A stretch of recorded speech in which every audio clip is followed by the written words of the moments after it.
সামনেই রয়েছে পুজো, আর তার আগে এখনো দিকে দিকে বেহাল রাস্তা। বর্ষায় রাস্তা দুর্ভোগ ক্রমশ বেড়ে চলেছে। আর কতদিন এই রাস্তার যন্ত্রণা সহ্য করতে হবে? কলকাতা থেকে জেলা বেহাল রাস্তার একই ছবি, সব জায়গায় সর্বত্র একই ছবি উঠে আসছে। প্রত্যেকবারই বর্ষা আসলেই তারপর দেখা যায় রাস্তাঘাটের এই দশা।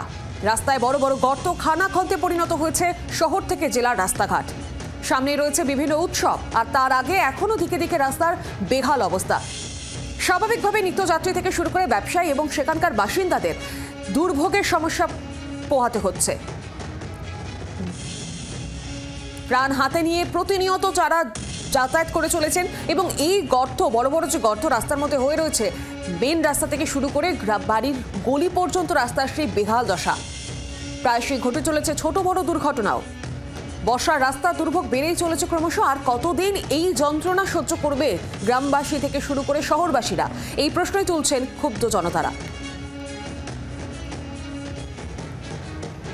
কলকাতা থেকে জেলা সব জায়গার রাস্তার একই অবস্থা। জোকার ছবিটা আপনাদের সামনে তুলে ধরেছে। এই মুহূর্তে দেখতে পাচ্ছেন যেখানে রাস্তাই নেই।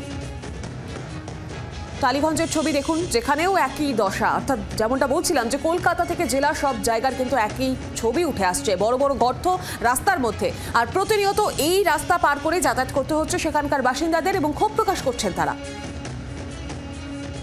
আর কতদিন এই যন্ত্রণা তারা সহ্য করবেন, এই দাবি জানাচ্ছেন। বড় বড় রাস্তা, রাস্তার মাঝখানে গর্ত, আর গর্তের মধ্যে জমে রয়েছে বর্ষার জমা জল। বর্ষা, প্রত্যেক বছর বর্ষার পরই একই ছবি উঠে আসে। বোঝা দায় কোনটা রাস্তা, কোনটা মাঠ, কোনটা নদী। বন্যায় যখন প্লাবিত হয়েছে, তারপর আস্তে আস্তে যখন বন্যার জল নামছে, এবং দেখা যাচ্ছে যে রাস্তার এই কঙ্কালসার দশা।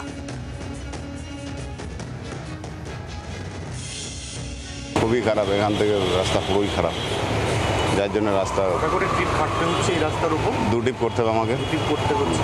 বাসের কি অবস্থা হচ্ছে? হ্যাঁ, বাসের তো হ্যামারেজ হবেই। গাড়িতে যখনই ঝুল মারবে, গাড়িতে তখন হ্যাকেল তো হবে। এত খারাপ রাস্তা কলকাতা আর কোথাও দেখেছেন? না, মানে কাজ হচ্ছে তো, কাজ রিপেয়ারিং চলছে, অসুবিধা হয় না। এখনই এই বৃষ্টি হচ্ছে বলে আজকালের মধ্যে এরকম হয়েছে, অসুবিধা হয় না। কতদিন হলো এরকম অবস্থা? এই তো বৃষ্টি হচ্ছে 2-1 দিন, অসুবিধা হয় না। ঠিক হচ্ছে তো, রিপেয়ারিং হচ্ছে তো। রাস্তার থেকে এইটা কি একটু খারাপ।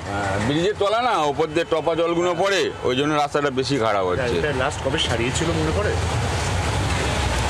যখনই ভাঙে রিপেয়ারিং করে দেয়। এইবারে যে বর্ষা হলো কলকাতায়, তারপর লাস্ট এর মধ্যেকার সারানো হয়েছে?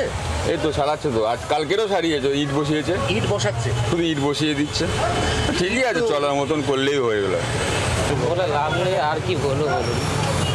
টোটো ভেঙে যাবে কি রাস্তায় চললে বেশি দিন? কদিন আগে কাজ বদলেছি। রাস্তার অবস্থা একদমই ভালো না। আমি ভেতরে থাকি নরেন্দ্রপুরে, খানা খন্দ গর্ত, এই ব্যাপারে সরকারের অবশ্যই সচেতন নেওয়া উচিত।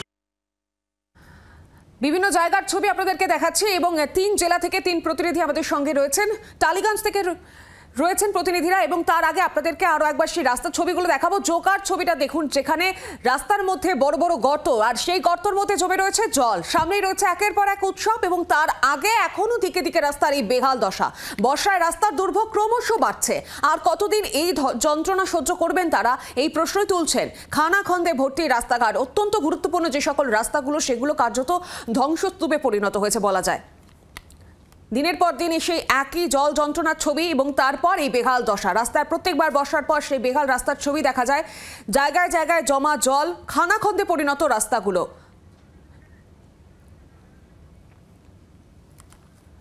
প্রত্যেকটি জেলার ছবি তুলে ধরেছে আপনাদের সামনে, এবং কলকাতার অত্যন্ত গুরুত্বপূর্ণ যে রাস্তাগুলো, সেই রাস্তাগুলোর ছবিও তুলে ধরেছে আপনাদের সামনে।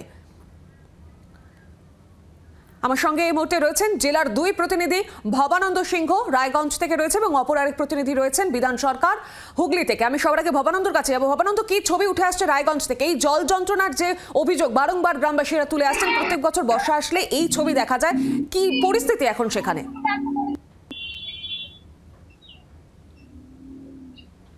সমীপ, আমি এই মুহূর্তে রায়গঞ্জ শহরে দাঁড়িয়ে আছি, অর্থাৎ উত্তর দিনাজপুর জেলার যে প্রধান শহর রায়গঞ্জ শহর, সেই প্রান্ত রায়গঞ্জ শহরে দাঁড়িয়ে আছে। রায়গঞ্জ শহরের উকিলপাড়া, শহরের সব থেকে পাড়া, সেই পাড়ার মধ্যে একটি রাস্তার পাশে দাঁড়িয়ে আছি। রাস্তাটা দেখাতে বলবো আমাকে। দেখো রাস্তার কি বেহাল অবস্থা।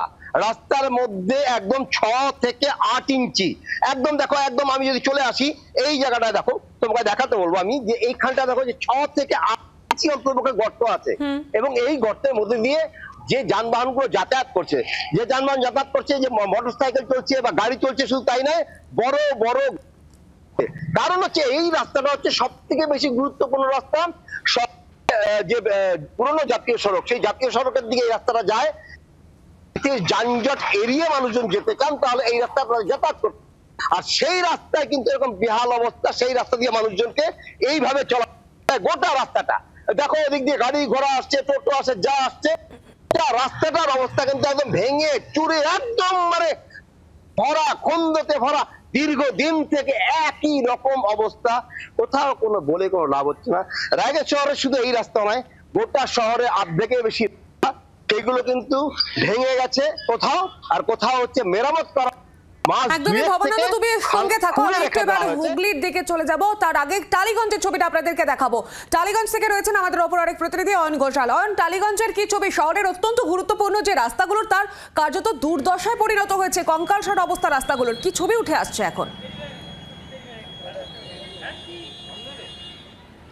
দক্ষিণ শহরতলির অন্যতম লাইফ লাইন মতিলাল গুপ্ত রোড, যেটা টালিগঞ্জ তার সঙ্গে বেহালাকে কানেক্ট করেছে, সেই রাস্তায় দাঁড়িয়ে আছি। রাস্তার অবস্থা দেখো, আমার মনে হয় আমার নিজের মুখে কোনো কিছু বলার দরকার নেই, রাস্তার ছবিই বলে দেবে যে এই মুহূর্তে টালিগঞ্জের এই এলাকার বাসিন্দারা ঠিক কতটা দুর্ভোগের মধ্যে রয়েছেন।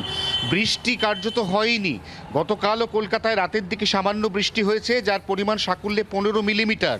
টালিগঞ্জের এই এলাকার যে একদিকের জমা জল এবং তার সঙ্গে রাস্তায় যে প্রমাণ মাপের গর্ত, আমার ক্যামেরা বন্ধু দীপ দেখাচ্ছে রাস্তার বিভিন্ন জায়গাতে বড় বড় গর্ত। যেমন আমি এই মুহূর্তে যে গর্তর সামনে এসে দাঁড়িয়েছি, সেই গর্তটাকে দেখো একবার।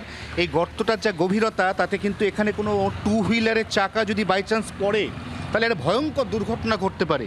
রাস্তার অর্ধেকটা অংশ ভেঙে উঠে গেছে, রাস্তার ওই প্রান্তে আরেকটা গর্ত, সেখানে আবার কেবিলের তার ছিঁড়ে পড়ে আছে। সব মিলে একটা ভয়ঙ্কর রিস্ক জোন কার্যত হয়ে দাঁড়িয়েছে টালিগঞ্জের এই এলাকাটা। এবং তার সঙ্গে এখানে যে ওপেন ড্রেন রয়েছে, এই ওপেন ড্রেন কোনটা রাস্তা কোনটা ড্রেন, কিভাবে এই যে বাড়িতে মানুষ থাকছেন, তারা যে যাবেন নিজের বাড়িতে পৌঁছবেন, তারা যে যাবেন, তাদেরকে এই রাস্তা, এই জল এবং এরকম একটা ভয়ঙ্কর ঝুঁকি মাথায় নিয়ে যাতায়াত করতে হচ্ছে প্রতিদিন, প্রতি মুহূর্তে। এই অবস্থায় টালিগঞ্জবাসীর একটাই প্রশ্ন, তারাও তো কলকাতা পুরসভার বাকি নাগরিকদের মতো কর দেন। তারা যদি কর দেন, তাহলে তাদেরকে কেন যুগের পর যুগ, বছরের পর বছর এইভাবে কোথাও জল যন্ত্রণা এবং কোথাও ওই ভাঙাচোরা রাস্তার ঝক্কি পোহাতে হবে? কবে সেই রাস্তা রিপেয়ার হবে? এই যাবতীয় প্রশ্নের উত্তর কিন্তু এখনো পর্যন্ত অধরা। সৌমি, সেই ছবি আবারও ক্যামেরা বন্ধু দীপের মাধ্যমে, তোমার মাধ্যমে সরাসরি দেখাচ্ছি জি 24 ঘন্টা দর্শকদের। অয়ন, তুমি সঙ্গে থাকো। আমি একটু হুগলির ছবিটা আমাদের তুলে ধরবো আপনাদের সামনে, যেখান থেকে রয়েছেন আমাদের অপর আরেক প্রতিনিধি বিধান সরকার। বিধান, হুগলির কি ছবি? প্রত্যেকটি জায়গার একই ছবি আমরা দেখছি, হুগলির এই মুহূর্তে কি ছবি দেখা যাচ্ছে? হ্যালো, দেখো সৌমি, সামনের মাসেই কিন্তু বাংলা এবং বাঙালির শ্রেষ্ঠ উৎসব অর্থাৎ শারদ উৎসব শুরু হয়ে যাচ্ছে। তোমাকে দেখাতে চাইবো যে আমি এখানে দাঁড়িয়ে রয়েছি একেবারে চুঁচুড়ার যে 3 নম্বর গেট, সেই গেট এলাকায়, এবং এখানে একটি মণ্ডপ তৈরির কাজ শুরু হয়েছে। এবং মণ্ডপের যে তৈরি হচ্ছে তার সামনে তুমি দেখতে পাচ্ছ যে জল এরকমভাবে জমে আছে, এবং ঠিক তার সামনে যে রাস্তা, অর্থাৎ চুঁচুড়া শহরে ঢোকার যে প্রধান রাস্তা, সেই বিবেকানন্দ রোড, সেই রাস্তার অবস্থাটা তুমি দেখো। এই রাস্তার যে বড় গর্ত, সেই গর্ত কিন্তু এমন ভাবে তৈরি হয়েছে, জল জমে থাকায় কতটা গভীর এই গর্ত সেটা বোঝা যাচ্ছে না। এবং এখানে কোনো স্পিড ব্রেকার নেই, এই গর্তই কিন্তু স্পিড ব্রেকারের কাজ করছে। যেভাবে গাড়িগুলো যাচ্ছে খুব ধীরে ধীরে চলছে, কারণ যে কোনো সময় দুর্ঘটনা ঘটতে পারে। এই রাস্তা দিয়েই কিন্তু মূলত জেলা শাসকের অফিস, জেলা সদর হাসপাতাল, চুঁচুড়া জেলা আদালত এবং যে স্কুল কলেজগুলো রয়েছে সেখানে কিন্তু যাওয়ার মূল রাস্তা এটা। এবং বিবেকানন্দ রোড, এই রাস্তার বেহাল অবস্থা শুধু নয়, শহরের অন্যান্য যে রাস্তাগুলো, সেই রাস্তাগুলোর কিন্তু খুব খারাপ অবস্থা। অর্থাৎ যেভাবে একটানা বৃষ্টি হয়েছে, বৃষ্টির ফলে রাস্তা পিচ উঠে গেছে, বড় বড় গর্ত হয়ে গেছে এবং বিপজ্জনক হয়ে গেছে। সব থেকে বড় কথা, গাড়ি কিন্তু দিনের বেলা একরকম চলছে, যখনই সন্ধ্যা নামছে অনেক জায়গায় পথবাতি নিভে আছে, আলো জ্বলে না, সেইখানে কিন্তু দুর্ঘটনা আশঙ্কা তৈরি হচ্ছে। এবং সাধারণ মানুষ, নিত্যযাত্রী এখান দিয়ে যারা যাতায়াত করেন, তারা কিন্তু বলছেন যে এই রাস্তা কবে সারানো হবে, কারণ সামনেই শারদ উৎসব এবং এই রাস্তা দিয়ে কিন্তু তোমার যে কার্নিভাল হয়, সেই কার্নিভাল যাওয়ার কথা, কিন্তু এই রাস্তা সংস্কার কতদিনে হবে কবে বৃষ্টি থামবে, তারপরে রাস্তা সংস্কার একদমই হবে। বিধান, যে রাস্তা দিয়ে Patchwork যদি কার্নিভাল হয়, যাওয়ার সেটা কথা রাস্তা সেই আবার রাস্তারই এই বেহাল দশা, এবং সামনেই রয়েছে পুজো, আর তার আগে এই ভয়াবহ রাস্তার ছবি কোথাও গিয়ে ভয় ধরাচ্ছে। আপাতত ধন্যবাদ তোমাকে বিধান, এবং সঙ্গে ছিলেন প্রতিনিধি অয়ন ঘোষাল। অয়ন, তোমাকেও ধন্যবাদ। বাংলার আওয়াজ, বাঙালির আবেগ, জি 24 ঘন্টা।